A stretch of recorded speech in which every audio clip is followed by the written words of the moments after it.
Welcome to another edition of Expanding Mind.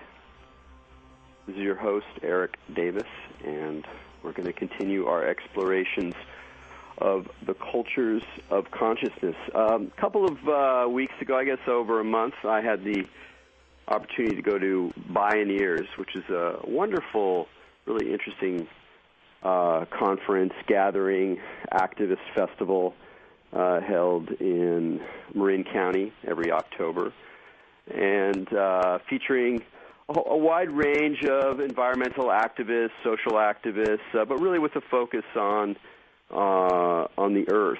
And it's a very interesting slice of the richness of in contemporary environmental activism. And there's a very interesting sort of religious, spiritual underpinning and sometimes explicit expression at the event, which I've been attending off and on since the mid-'90s. And that's really going to be our topic of conversation today. We're talking with Professor Bron Taylor, who wrote a wonderful book called Dark Green Religion that looks at nature, spirituality in the context of environmentalism and on a global level as well as a local one. And this Bioneers was interesting because I got to see a wonderful documentary, Who Bombed Judy Berry, by Daryl Cherney. And as probably some of you know, Judy Berry and Daryl Cherney were both very powerful environmental activists associated with the more radical sides of the movement, the kind of Earth First world that was quite prominent in the 1990s, especially with a variety of actions attempting to stop logging using direct action and associated with other even more extreme reactions from some people in the radical environmentalist world, with which Dr. Taylor talks about. But one of it was an amazing documentary. It was very well done because they had no talking heads from the present. All they showed was footage that was taken at the time, both from news shows and from videos that other activists had showing the events. So you'd actually see the confrontations with the loggers and all these different characters and the way they dressed and the songs and the way it was packaged in the news. And then the narrative was afforded by Judy Berry, who was talking about this mysterious bombing that occurred when she was at the height of her activist career in Oakland, and she later had cancer, and on her deathbed she gave a deposition for a suit that was ultimately ruled in the favor of the activists against the Oakland Police Department and other nefarious agencies who did just a horrible, reprehensibly, clearly politically motivated job of trying to bury and obfuscate this crime.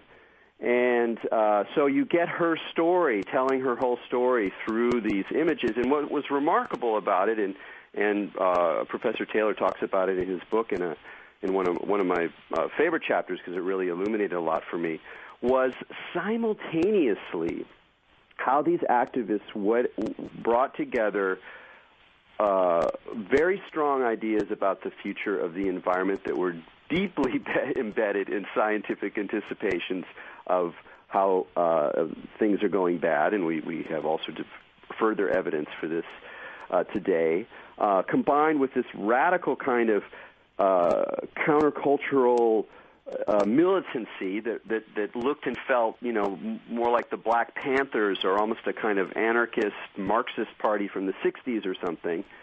But at the same time, there's this profound spirituality. In fact, Daryl Cherney, the first time I saw him was at a pagan gathering in the 1980s or early 90s in Northern California, singing songs that were both about the earth and about animals and about this, spirit of Mother Earth. And so this mixture of science, of political radicalism, and or activism, and this kind of nebulous spirituality that doesn't quite look like religion as we normally think about it, was really striking to me. And then I subsequently read Professor Taylor's book, and it really helped illuminate a lot of these issues. And so I'm really happy that he joined us here on Expanding Mind. But before we bring him on, I'll bring on, of course, our co-host here, Maja Dau. Hey, Maja, how are you doing? Hi, Erik. I'm good, thanks. Was there a specific, tree that you ever had? Because I know you grew up in a foresty land. Was there a particular spot that you had that was like the magic spot that you'd go to when you were a kid? I totally did. There was a forest that I would hang out, in all the time as a teenager that was right near my house, and it was this triangulation of old pine trees. There was 3 of them, and they were huge, and they literally made this big triangle. And I hung out there probably almost every day of my high school existence. So, and it's funny, I grew up in the Pacific Northwest, and in the early 90s, I was reading all of Dave Foreman, his books from Earth First. I was reading Murray Bookchin. My uncle was on this commune with Murray Bookchin, and I was deeply into all the Wendell Berry stuff, because on our debate team, the topic that year was environmentalism. So I read all that stuff, and then I went to the Evergreen State College in the Olympic National Forest, where the fight was happening as I was there. There was legislation in the Capitol with the loggers, and then all the hippies that were going to Evergreen were all having these huge protests. And so, I witnessed a ton of the Earth Firsters, having these battles, because there were some of them that, spiked trees and kind of were putting the loggers' lives in danger. So I really got to see a lot of that firsthand. Yeah, it's a remarkable story, and I'm also kind of curious how it's changed today. And things really have changed in certain ways. I think in some ways for the better, and maybe in some ways for a little for the worse. But we'll talk about that with Dr. Taylor. Thanks so much for being on the show. Well, it's my pleasure to join you. Great. So I thought we'd start out just by letting you define dark green religion, which is kind of a phrase you've come up with as a way to differentiate what you're talking about to some degree from terms that maybe are more recognizable, like nature spirituality or earth religion. So you really want to do something. You're doing something really specific with this umbrella category. So I thought that might be a good place to start. Sure. Well, I was looking for a trope for a wide range of social phenomena that didn't already have a lot of associations in the popular imagination. And I wanted to capture, first of all, kind of 2 things. One, the sense of a deep affective or emotional connection to the living world, the organisms that constitute it. So in that sense, the dark is a reference to what some would say is a deep ecological perception, and it involves a notion of intrinsic value, that all life has value apart from its usefulness to human beings. I also wanted to signal with the term dark, since that's often associated with something dangerous, that like all religion, dark green religion can have a shadow side. It can be perilous in one way or another.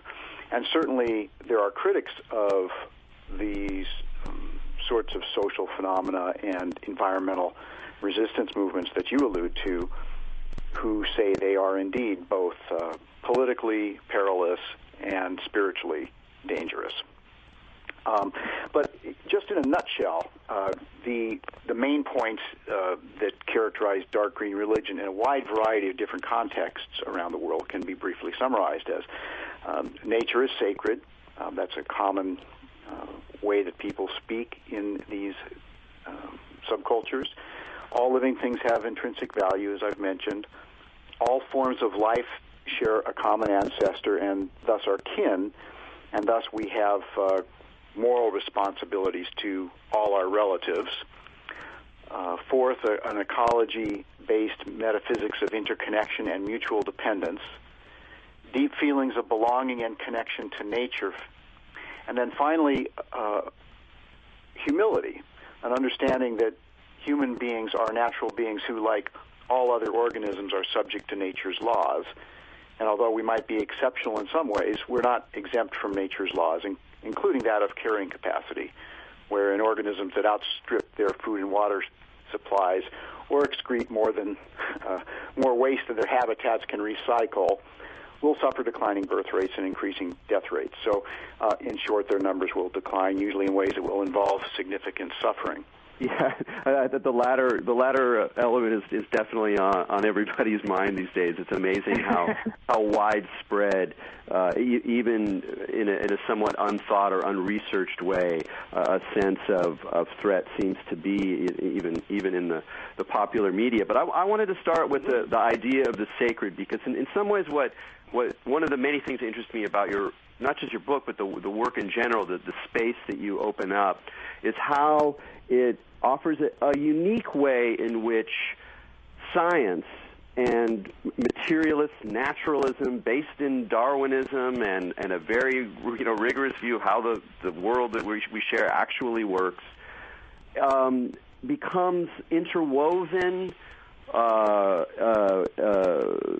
sort of drawn into kinds of experiences, ideas, language, affect that we associate with religion in a way that really nothing else does. And it's a really rich zone to think about what religion means today in a world that in many ways is so naturalistic and scientific. So I wanted to start with the idea of the sacred, because it's a very interesting term in how we understand religion, because on the one hand, and you talk about this, for some people it implies some belief in a supernatural deity and some ghosty invertebrate in the sky. That if you're not in that zone, then you're not really talking about the sacred. But of course, for many people, they will willingly use the word and the emotions associated with the sacred to describe things that are otherwise perfectly natural. And the one thing that that I'd like to bring in and have you reflect on is this wonderful idea that Eliade had, and that where he talks about, of course, the sacred and the profane is one of these fundamental divisions in human religious consciousness. And he makes this really interesting argument, which is that the sacred's always there, but it's always changing where it manifests. So it's like in any culture, you're going to have the sacred, but for these guys, it might be a stone. For these guys, it might be a ghosty invertebrate in the sky. For these people, it might be surfing, which is one of the things you talk about in the book. So there's a way in which the category of the sacred seems to be part of the way that modern people try to understand how to reconnect, but reconnect maybe in a way with new things, new objects, new ways of experiencing the sacred that take it out of the kind of traditional frame. So to put it in a nutshell, how has your studies of environmentalism reshaped what you feel, how you think about how people use the word sacred in a rich way? Well, that's quite a lead-in. Where to begin? Let me just start by reflecting a moment on the general approach to the so-called religion phenomena, and then talk a little bit about the sacred. Great. If we look at some of the earliest roots of the word religion, it comes from the Latin religio, and the notion is that which has to do with being bound to or tethered to something of ultimate significance and value. So when I think about and what I've discovered around the world looking at diverse environment-related subcultures that are focused on the environment in some way, they typically have these deep feelings of belonging and connection to nature. So that kind of triggers a religion-related analysis, at least if you just look at the roots of the word. But it's very difficult, as you know, to define the word religion. There's lots of definitions of it. Perhaps the most traditional one that's rooted in a kind of a Western framework is the belief in non-material divine beings or spirits. But that doesn't work very well with a whole lot of things that we typically call religion, including certain Native American traditions, Buddhist traditions of various sorts, and so forth. So that's not really something that's essential to the term religion. So what I do in the book is I take what a number of scholars are doing today, and that's what we call the family resemblance school. We're not worrying too much about where the boundary of religion is, where what religion is and where that which is not religion begins. Rather, what we try to do is to look at the traits and characteristics that are typically associated with the phenomena, and then just go about analyzing human cultures and the way in which people are involved in these, or at least religion-resembling dimensions. The reason that background is helpful is that when we look at these environment-related cultures, as you alluded to, some folks in them have what we might call conventionally religious beliefs in non-material divine beings of some sort. And others don't have such beliefs or perceptions at all. They're entirely naturalistic. And in the book I talk about different groups and different individuals who are more conventionally religious or entirely naturalistic, but nonetheless come to share those basic ideas of dark green religion that I referred to.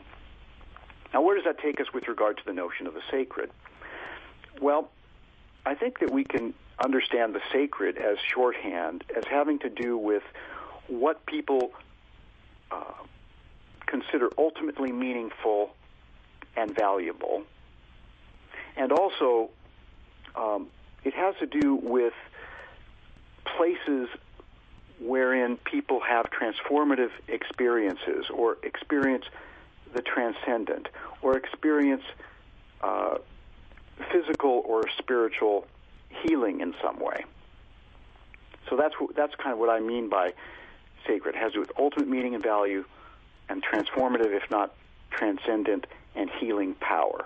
There it becomes really important, that distinction of where does sacred start and where does it end, because I know, like, a big contention with some of these, nature worship issues is like, well, okay, do we see, is nature this sacred place that exists outside of everything else? And then, you get this thing that, like Dave Foreman talked about, where now nature is separate from ourselves. There's this idea of the sacred, and then there's us, and then there's that place that is sacred, and we can only go there if we want to do the sacred things, and then when we're done, now we're back in us, and we're not sacred. So it has this weird thing that happens when you allot a section or a place for that kind of, ascribation, and then it kind of separates it from yourself and all the other stuff, Well, let me see if I can speak to that with a little story. I like telling stories. When I first went to study the radical environmental movement, I showed up with a group of 30 others in a logging clear-cut section in the Chequamegon National Forest in northern Wisconsin. Now, the reason that was the gathering place for these 30 activists was that it had already been hammered by industrial logging. So the feeling was that they could be near some old growth, some fragments of old growth forest, what little old growth ancient forest is left in Wisconsin, without camping there. Now, why was that? Well, they didn't want to camp in the most precious, most biologically diverse, most fragile part of the remnant forest for fear of desecrating it, for fear of damaging rare orchids that exist there and nowhere else. So a place that had already been hammered, that had already been, in their view, desecrated, but was still pretty nice. It was kind of like a clear-cut meadow, and there were trees around, and it was a good place to camp. That was a place that they could camp in good conscience without destroying some of the remnants that they considered especially sacred. So there was a kind of a demarcation there, a construction in their mind between the Holy of Holies, this ancient old-growth fragment, and a place that still was valuable but had already been seriously damaged. Now, I asked one of these activists a few days later, when we got back to what we might call a more highly developed area, how he makes these discriminations between what's sacred and what's not sacred, because I was certainly aware that there was this kind of language that was commonly used to describe what people most cared about in that movement. And he pointed to a Walmart that happened to be there in the big parking lot, and he said, well, it's all sacred, all of it, the entire biosphere. And we of course, we have to make priorities on what we're going to protect, and the places that are the most biologically intact are our highest priority places. And so in a sense, he was saying those are the most sacred, the most holy places. But then at the same time, he said, if we give this Walmart building and this parking lot some time, and if like Thoreau, we have faith in the seeds will germinate as cracks emerge in that pavement, and the plants will come forth, and they will break the pavement more, and then the trees will follow. And if you give this a significant period of time, the earth will reclaim this land. So I think that Eliade is an interesting character, and he kind of had this idea that the sacred, as you suggested, erupts at different times and places around the world, and that people recognize this kind of sacrality. But the sacred is also something that human beings, in fact, construct in their minds and decide what's more sacred, why is one place sacred and another place not sacred? Or are there, in the case of these biodiversity lovers, are there places that are more sacred than others, a higher priority than others, even if the entire biosphere is sacred and all the genetic and species variety of the planet is sacred? So how you construct your ultimate values, and for the biodiversity-focused Earth First movement people, it's the genetic and species variety of the planet.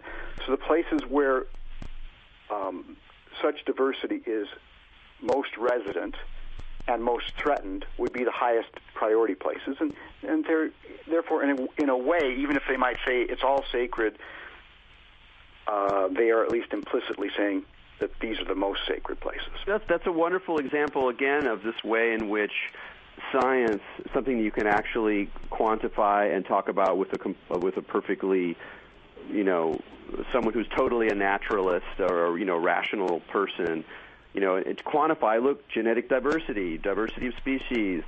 We can put this on a graph. We can quantify it, and yet that kind of principle then is brought into something that is much broader, that has these different dimensions to it that involve the sacred. That's a wonderful example, and I also have to bring up another great example from your book in a different register of surfing. And one of the things that I love about your approach to religion and spirituality is one that I've often wrestled with, because I'm interested in a lot of these sort of para-religious phenomena in popular culture and things, is how you frame what can be seen simultaneously as religious and spiritual by some people and as just perfectly natural and, in fact, not religious by other people. And you do a wonderful job of showing how surfing culture can be seen in this life for a variety of reasons. But I think the part I was most moved by was at one point you were talking about a conversation or an email conversation you had with someone who considered themselves a hardcore scientist, atheist guy, and who was at first like, all this stuff about spirituality and surfing, maybe to some other people think that, but that's sort of far away from where he was. And then you explain to him, but hey, look, you have this ritual. Every morning you say you go out and you're sitting there. You have this relationship with the wild, with the sunrise, with the creatures in the water. You push your body into this flow state. You have these moments of epiphany, and then he's like, "Oh yeah, I totally see what you mean." And for me, that was really like a key moment in not just the topic about whether or not surfing is spiritual, how does it relate to a larger environmental spirituality, but also how we talk about and identify religious and spiritual phenomena and experiences in our modern, crazy, multiple world. Well, it was a really fun example to relate, wasn't it? I mean, I think that there's a lot of people who would say that they're not religious or even spiritual, and there's some who will say they're spiritual and not religious. And if people don't want to apply the R word to themselves or the S word to themselves, that's certainly fine with me. But I think that this is a good example where if you have the time and the luxury, if you will, to talk with someone at some depth and to point out that their daily practice resembles religious ritual, for example, and the transformative power of those experiences resembles what conventionally religious people get from their religions, and how it informs also their moral values and their ethical practices, then even if they still don't want to call themselves religious or spiritual, they can see that there are important affinities between their own worldviews and their own daily practices and their own values and that which is typically called religion.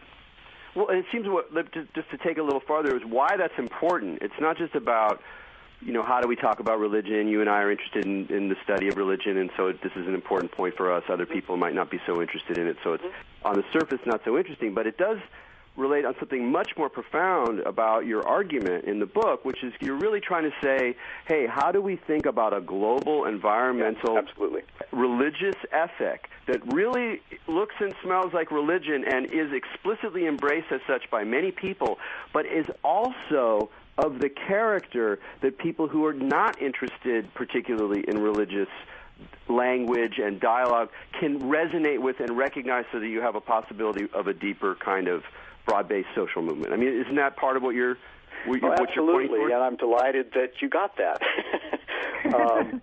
Because indeed, there's far too much division around the world that's religion-related, and between people who are religionists and those who are not. And part of what I've been privileged to do is to travel widely around the world and to be engaged with people who are involved in environmental and social justice causes in lots of different contexts. And what I'm doing in the book, I think, is, and what I think I've done through these experiences, I've just noticed quite common patterns around the world, despite great diversity among different ethnic and national and religious groups. And these kind of core beliefs that I've identified as dark green religion that can be widely shared, and indeed are shared by people who are not religious in their own minds and would disavow belief in any kind of invisible divine being, and those who are more conventionally religious. And while it's often difficult for people who are devotees of the world's predominant religions to graft on these dark green religious sentiments onto their traditions, in fact, that's occurring. And that's, in fact, something that we can expect if, as Emil Durkheim suggested, the great sociologist, religion is a reflection of the culture and the cultures in which it is situated, then as these cultures become greener and as they integrate scientific understandings such as of evolution and of ecological interdependence and mutual dependence, then these scientific notions will become integrated and fused, at least for some, within those religious cultures with their existing religions. So do you feel like the mechanism that's causing that shift? I mean, is it cultural? Is it experiential? Do you feel like that happens because it's just like enough people do it, or what do you think is making that happen at the bottom of it? Well, that's a great question, but I think there are many paths here. On the one hand, some people, let me just preface this by saying that the kinds of feelings and perceptions that people have who are involved, knowingly or unknowingly, in what I'm musingly calling dark green religion, they have these because this is a part of the human emotional repertoire, this ability to feel joy and ecstasy at existence, the capacity to feel like you belong to wider systems of life and that you share kinship feelings with them. All these kinds of notions. These are not exclusive to one sort of human being. In fact, these sorts of emotions, these sorts of perceptions are available to all of us because it comes with our long evolutionary process as part of our genome. Now, some people are privileged to grow up in more biologically intact natural places, and they develop a deep feeling of connection for them by virtue of having that privilege. Some people have their primary caregivers who spend a good deal of time kind of pointing them and alerting them to the mysteries and wonders of their natural surrounds, so they have good immediate teachers. Other people don't. Other people are brought up in different sorts of families that don't have those interests, or they're brought up in very urban settings and have very little contact with relatively natural environments. And yet, no small number of those people nonetheless manage to gravitate toward these sorts of affective and spiritual perceptions of nature and the corresponding values that tend to go with them. One of the ways in which this occurs is through the arts, and I spend a good deal of time in the book talking about the way that diverse arts, from poetry to nature writing to documentaries to animated film, theatrical film, and we could go, these days, even video games. We can go on and on, theme parks. We can go on and on in the diverse ways in which people both express and promote these sorts of nature spiritualities with no small measure of effect. And so part of what I'm saying in the book is that even though dark green religion has no official organization or name, that doesn't mean that it doesn't have both individual and institutional proponents. And there are many expressions for that, and many ways in which both individuals and groups try to, shall we say, evangelize their nature spirituality. Yeah, and I think the institutional aspect is also a particularly interesting part of your argument, because once you see that side of things, and then you look around you and you realize the number of institutions that have that as part of their kind of ideological DNA, that it becomes a much different question than just, individuals going off backpacking and having experiences or creating, bioregional subcultures or whatever. It takes on a different picture. But we're going to have to take a break right now, and we'll be right back. You're listening to Erik Davis and Maja Daou. We're talking with Bron Taylor about dark green religion, and we'll be right back.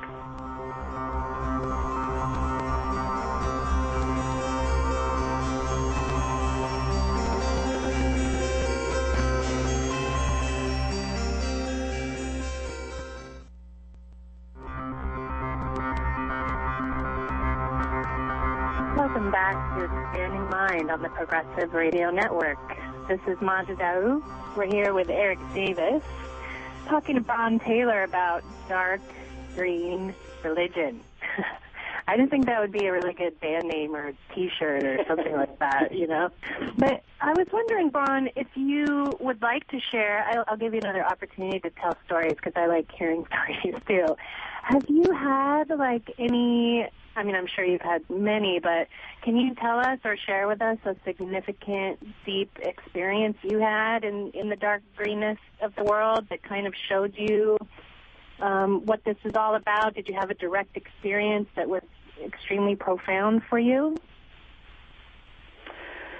Well, sure.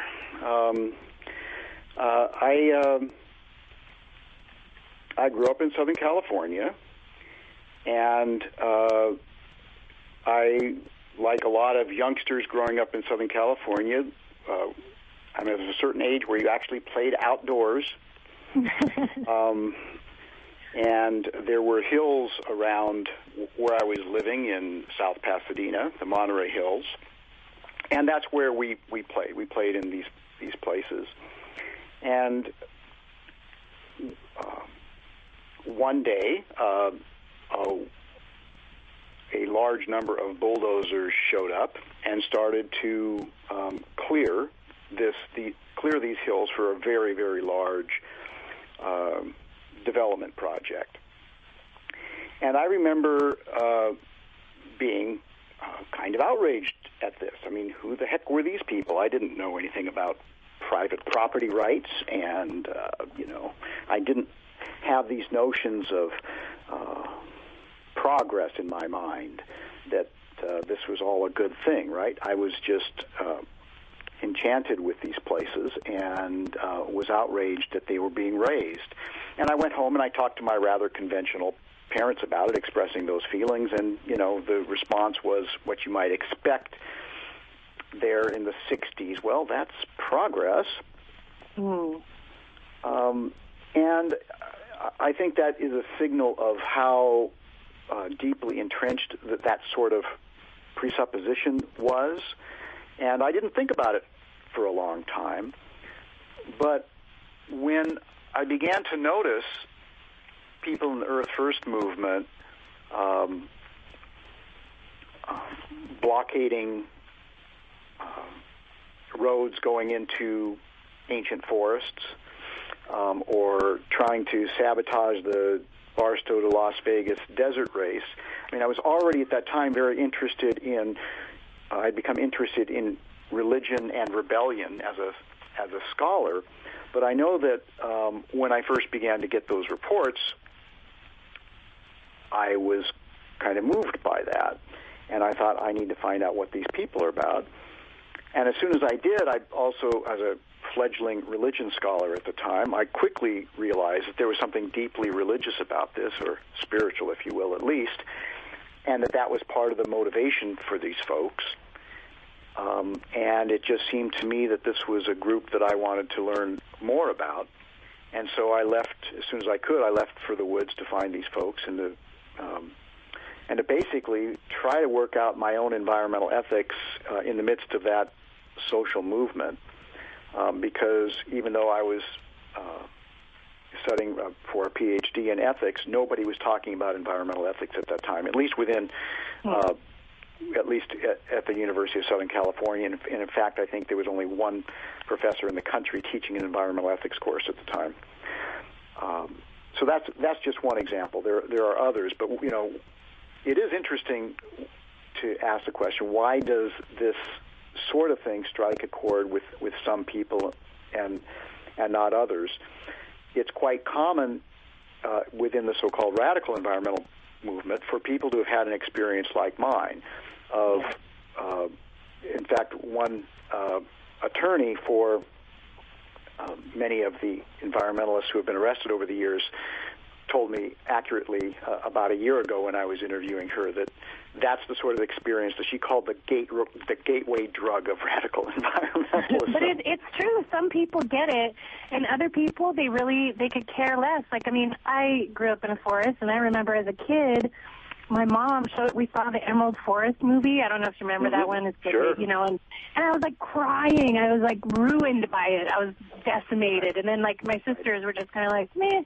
It really didn't reach them in the same places. So I think part of it is experiential, but I kind of feel like some people are just more kind of nature-y, fairy type of people. I mean, I don't know how else to describe it, but well, in a way, that points to this point we made just before the break, which is that whether you think about just ordinary people who are living their citified lives, or even about intellectuals who are thinking about the future of the globe and have, for a variety of reasons, problems with religious language, or whether they're, Dawkins-style atheists or postmoderns who are suspicious about any kind of substantial ideology or anything like that. That these actors are very, very much a part of our modern world. They're everywhere. They're not going away. They're going to change and come up with their own novel ways of engaging the future alongside of these more explicit environmentalist or nature spiritual ways. So it's really about a kind of almost a trick of how those profound affect, those experiences, those intense emotional feelings and motivating transformations that can happen to so many people can somehow find a way to talk to people who don't have them. Because you can't, it's dangerous to get in a situation of going, oh, those people don't get it, they're mundanes, they're cut off, they're soulless, they're broken, they don't hear the cries of the bears or whatever it is. And it's a very, very difficult problem because when you're inside of those experiences, they're so powerful, they're so motivating, even if you might argue about how to manifest them in action, there's no question that that's part of what's motivating you. And sometimes, and this is a question, in environmentalism, I get this sense sometimes that there's this idea that we all have the potential for that experience, and that what we need to do is to create opportunities for everybody to have those kinds of experiences. And once that happens, then there will be a groundswell of affect that can motivate a truly global environmental ethics. And I'm skeptical about that. I'm not sure that I think human beings at this point in history are more diverse than that. And I wonder about how to integrate this powerful, emotional, affective, transformative experiences, whether they're considered religious or not, with the fact that many people just don't really do that. Yeah. Well, you've identified a whole bunch of the conundrums I think thoughtful people in these movements are often wrestling with. I mean, one of the epistemological premises that are common in these movements is that the fundamental problem is our disconnection from nature. You know, we don't have these deep feelings of belonging and connection, many of us. And one of the epistemological premises or sort of theories of how you get this kind of experience is that you need direct visceral experience to relatively intact biological systems. Now, if that's true, then as human beings become increasingly urbanized and technologized, if by that we mean increasingly consumed with technological society and gadgets, then we can surmise that there's going to be a decreasing number or I should say, a decreasing proportion of human societies who have these kinds of deep feelings of belonging and connection to nature and want to stand up and defend them. Now, some people in the movements, I think, don't necessarily buy that, and they suggest that while it's difficult to get people to click into their natural affective connection to nature if they have very little contact with it, that indeed we can, in a variety of ways, effectively break through that, at least for some people. So you mentioned Emerald Forest, I think it was, and how that was moving for you. The movie Avatar, I would say, is a more recent example, which got even more global exposure. Right. That is trying to evoke in people their natural. I think there is a kind of subtle assumption there that kind of film can evoke in people a natural affinity for the green world. Now, whether that's true or not, we can debate, but I can say that, in fact, I have a book on Avatar coming out in 2013, a book of essays about it, and some of those essays look at the response of people, many of whom are not or were not nature lovers, but were moved by the film and wondered why they had no exposure to a place as beautiful as that, which, of course, they recognized was a metaphor for earthly systems before they go down before industrial development. So some activists and activist intellectuals, on the other hand, sometimes wonder if there's just a kind of a gene that some people have almost, that whereby they have this natural affinity and others don't. But I think there's some interesting theories emerging from environmental and evolutionary psychologists, including E.O. Wilson and Stephen Kellert and others, who have articulated this biophilia hypothesis. And in a nutshell, what they argue is that people do have at least a weak aesthetic appreciation for relatively intact biological systems, because we know deep down in our genome that these are places where we flourish, where we can have ecstatic experiences. And why then, they would be asked, do we have so much ecological destruction if there is such a biophilia in humans? And they would say, well, it is a weak biological trait that can be, and here I'm paraphrasing or speculating a little bit, but it can be encrusted by all the things that human beings are capable of distracting themselves with. But if there's something to that theory, then there's something to work with among human beings, whatever their station in life, to try to reach them and touch them with what they, if they don't know, they ought to know and are capable of knowing about the value and beauty of the biosphere and all that dwells within. Yeah, I can really see the it's almost like it's a very powerful working hypothesis for organizing culture and activism and how messages are spread. But I'm thinking of another question that's somewhat related, perhaps. Is that when I saw your title, Dark Green Religion, and you mentioned that one of the reasons you use the word dark is to indicate a shadow side, and you talk about some of these questions in your book, the problems that some people see of a potential kind of global fascism, and the problems of not paying attention to the social needs of particularly urban poor who don't really have the opportunity to have these kinds of transformative experiences, but are really at the leading edge of sufferers of capitalism, at least in the modern world, and so how environmentalism and capitalism critiques go together.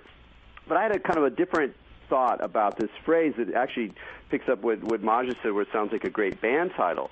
And it made me think of black metal, of this sort of incredibly it's like this sort of post-satanic, anti-humanist, harsh music, and a very strong subculture that's been around for 20 years now, all over the world. And there's a strong vein of black metal that is profoundly, melancholically environmentalist. But it's in this mode, this kind of anti-humanist mode, this kind of sense that humans are hopeless, a rotten species, just bereft, and that where value lies is in nature, and that because things just sort of seem kind of apocalyptic, there's not much else to do other than mourn. And I'm not saying that that's a particularly good position for an activist to take, but what it made me think about and question, and it kind of runs through your book too as a thread, is the aspect of green spirituality, of nature spirituality, that's sort of like, actually, human beings, for all their biophilia, aren't really part of the story at this point. That they're the profane. They're the thing that is, kind of causing the problem. And you get this Manichaeanism, which we know from the history of religions is a very attractive religious mode. There's good and evil. There's the saved, the remnant, and the fallen. But then you have it weirdly applied to, like, humanity in general. And I know this isn't a dominant strain of nature spirituality, but it is a powerful one in some ways, and certainly in some radical environmentalism. So I'm curious how you've come to think about that strain of dark green religion. The misanthropic, you mean? Yeah, misanthropic. Great way of putting it. Yeah. Well, there is kind of be a little Manichaean, let's say for the sake of the argument that there's two extremes here, and there's of course a continuum between them. Another quick story. I'm early in my field work within the radical environmental subcultures. A young forest activist who has studied a little bit of religion at a university finds out I'm a religious studies scholar and assumes that I must think just like his professor, and says, and asks me if I know Eliada, and I said, well, yeah, sure, I know Eliada, and he says, well, we just have to overcome them with woo. Now, and he had a button on that said no, us, them, one of those symbolic buttons. Yeah. So his spirituality was to break down the dualisms between us and even our adversaries, and to have this kind of spiritual perspective that we need, that's the path forward to sort of stress oneness and help and change consciousness so that people recognize that. Okay? So that's kind of one side. The other side is more misanthropic, that views human beings as kind of like the only cancerous species on the planet, with a voracious appetite for all other life forms, and ultimately as a destructive force.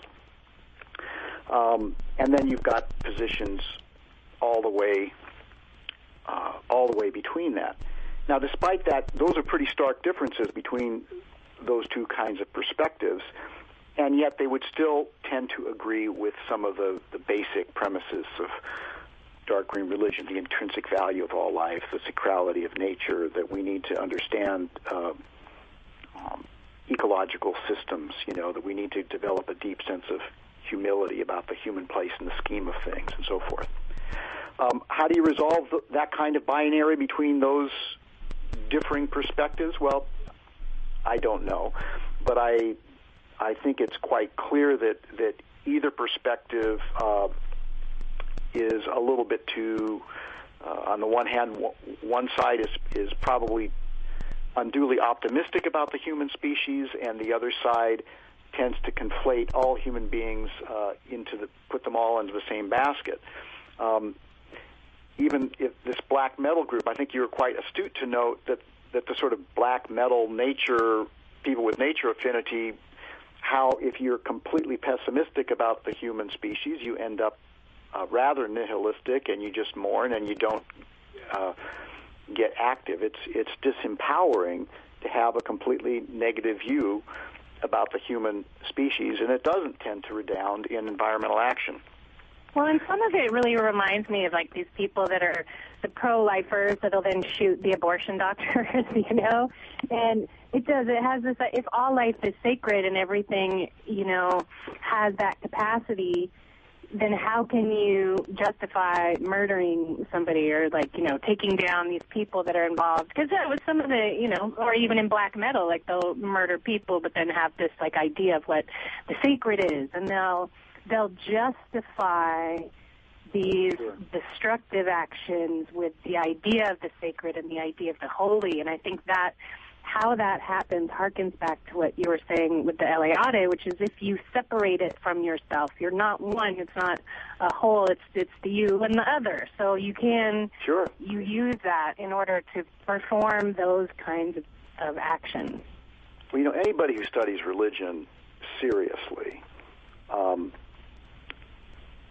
is worried about the phenomena, in part for the reason you mentioned, and the other is that religion tends to divide people into categories as well, as kind of super people or holy people and ordinary folks and subhuman people or some human persons. And the latter, of course, can be subjugated and repressed, and the holy people are to be venerated and revered.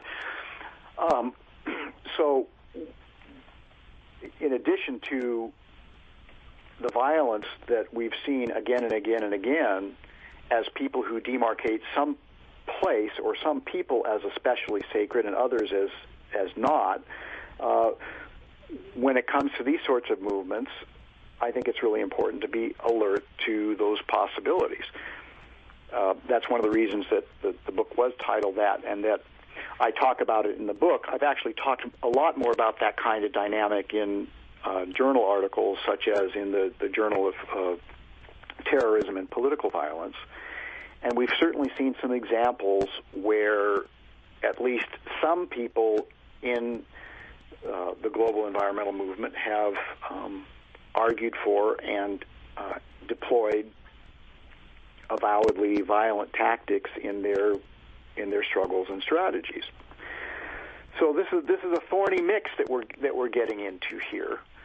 A part of what I do at the end of the book is I talk about some of the ideas that are typically involved in an evolutionary and ecological worldview, and drawing also on a political theorist and friend of mine, Dan Dudney, we talk about, we wrestle with what are the odds of these sorts of dark green spiritualities really moving in a dramatic way toward endorsing and precipitating violence.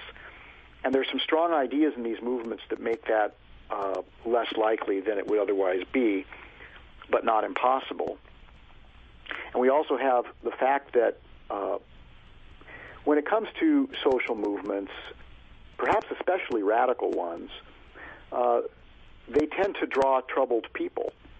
And it only takes a few troubled people to take otherwise very positive movements and move them, at least for a few individuals, in a very troubling direction. Well, we're going to have to wrap it up here, and I don't want to end on the bummer violence note. I just want to emphasize that again, I really encourage people to read your book, and particularly the case you made, which we won't have time to talk about here, towards the end, about how important the global and even institutional framework is for this to go forward, and that the bioregionalism that we see now, that's so much a part of contemporary culture, that's very powerful, very creative, very romantic, very appealing, is really not sufficient, and that there's something on a larger global scale that you've been pointing towards, and that you articulate partly through the sort of civic religion idea. So I just wanted to bring that in there because it is a powerful and very pragmatic vision as well. But we'll have to end it there. I want to send people to your website, brontaylor.com. Hey, Bron, thanks so much for being here. This was a great conversation. Well, thanks for having me. It's been a joy. Wonderful. Okay, from Maja and me to all you guys out there, keep your minds open.